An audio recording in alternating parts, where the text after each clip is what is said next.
What is up, my spooky mates of YouTube? As you can see, we've got a Halloween theme this month because Halloween season, spooky season is my absolute favorite season.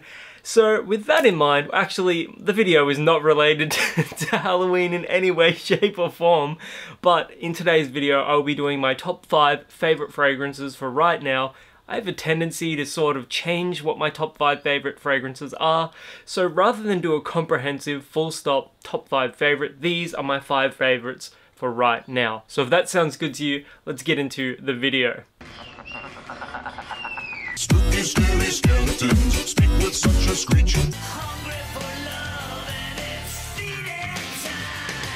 What, did you think he was gonna hack me up into little pieces or something? Starting off with the honourable mentions, and I've got 5 honourable mentions here. So these could have easily been in my 5 favourites list.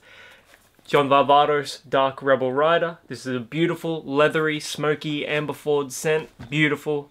Performance isn't the best, so that's probably why it's not in the list. Akakapa's Ode. This is one of the freshest oud-based fragrances you can get, and it is incredibly luxurious. Performance is very good as well, but this one is harder to find. Next up is one that could very easily be in the top 5, and that is Dior Homme Intense. This is a beautiful, luxurious, iris forwards, powdery, almost leathery fragrance. There's some earthiness to this one as well. Performance is incredible. This is on a lot of people's favorite list for a good reason. It's pricey, but it's worth every cent. Next, we've got Gucci Guilty Black. This one could have very easily been in the top 5 simply because if I want compliments, I'll wear this scent. This fragrance is the best compliment getting fragrance I've ever tried. But I've been talking about this one so much lately, I thought I'd do something a little different, so that's why it's not on the list. And lastly, for the honourable mentions, we've got Prada L'Homme Intense. Another powerful iris forward fragrance. This one's a little soapier, a little earthy, a little more aromatic as well. This is pure class, pure luxury. Also incredibly versatile as well. So those are my honourable mentions for my favourites. Each of those is worth checking out. Some of them are a bit pricey though, so maybe try them out as samples in those little sample bottles you can get, or maybe try them out on your skin or on a little tester strip at, you know, a Chemist Warehouse, a David Jones, a Maya, whatever. So with the honourable mentions out of the way, let's talk about my top 5 favourite fragrances, and let's start with something a little different. Valentino Uomo Acqua. This is like Dior Homme, except it's fresher and a little more powdery. It's got some C notes, it's got almost some fresh leather vibes to it as well. It can be a bit pricey, but as far as versatility and performance goes, this fragrance is phenomenal. It's one of my personal favorites. It's pure luxury. It's fresh enough to be worn in the summer, but dense enough to be worn in the winter time as well. I mean, it's an incredibly cold and rainy day today, which is kind of weird because we had bushfires last week and now we've got flood warnings. In Australia, especially in Victoria, you get a little bit of everything in spring, unfortunately. But as for the fragrance itself, this is pure class. This is beautiful. It's such a well-composed, well-designed fragrance. I highly recommend it. Next up is one of the best performing fragrances I've ever smelt, Wall Street by Who is Elijah. So the clothes that I wore when I reviewed this a few weeks ago, I've washed them several times and they still reek of Wall Street.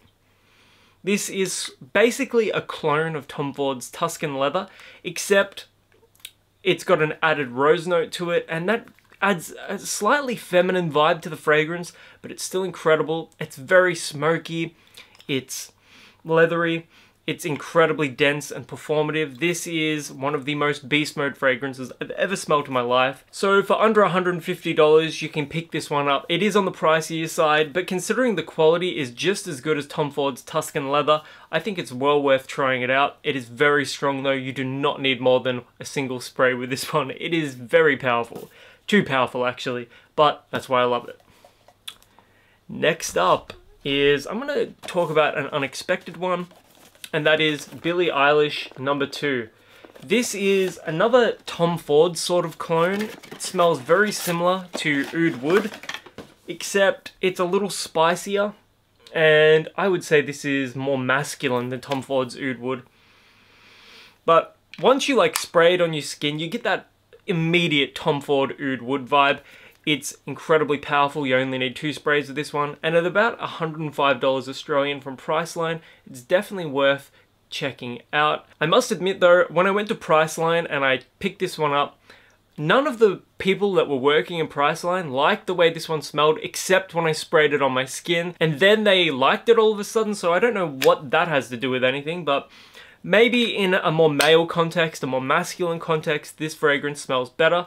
But I don't know, if you are a woman that likes woody, spicy fragrances, definitely check this one out. It should be on your radar. It's so unexpectedly beautiful. So yeah, I highly recommend it. And next, let's do a real Tom Ford fragrance. Tom Ford's Ombre Leather. This smells like a luxurious leather handbag. Yeah. I could smell this all day, every day, and never get sick of it. Performance is incredible. The price is going to be off-putting for a lot of people. Like, nobody really wants to spend $300 on a fragrance. But I will admit, you get what you pay for. This is a beautiful composition. It smells very sophisticated, very classy.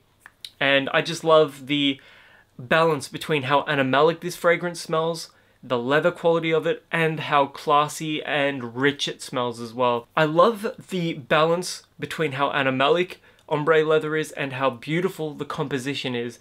It is a masterpiece in my opinion, and I prefer the original to the Parfum as well, but it is pricey, so I understand why people dislike the price. And with all that being said, ombre leather is my personal favorite fragrance of all time. The first time I smelt this fragrance, I was immediately in love. So definitely check this one out, but you know, it is a little pricey. And last but not least, this fragrance has been featured on my favorites list since the beginning of the channel, and that is Zadig and Voltaire's This Is Him. 3 words to describe This Is Him: incense, vanilla, sexy. This is a sexy, smoky vanilla fragrance. Imagine Mercedes-Benz Club Black, but more classy and more rock and roll, and you've got a perfect idea of what this one smells like. It's absolutely to die for. It is a fantastic fragrance, a beautiful composition, both masculine and feminine at the same time. Performs like an absolute beast. 3 sprays get you about 24 hours, at least on my skin.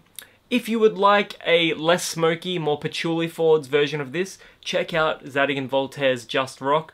That is also a beautiful fragrance, and definitely for the patchouli lovers out there. But this, on the other hand, if you like your vanilla, if you like your incense and smoky scents, this is worth checking out. And it's easily in my top 5 favorite fragrances of all time. So that's my list. What's your list? I want to hear what you guys have to say. What are your top 5 favorite fragrances for right now? Let me know in the comments below. I can't wait to hear what you guys have to say. And until the next video, my name is Aussie Marcel, and I'll catch you guys around.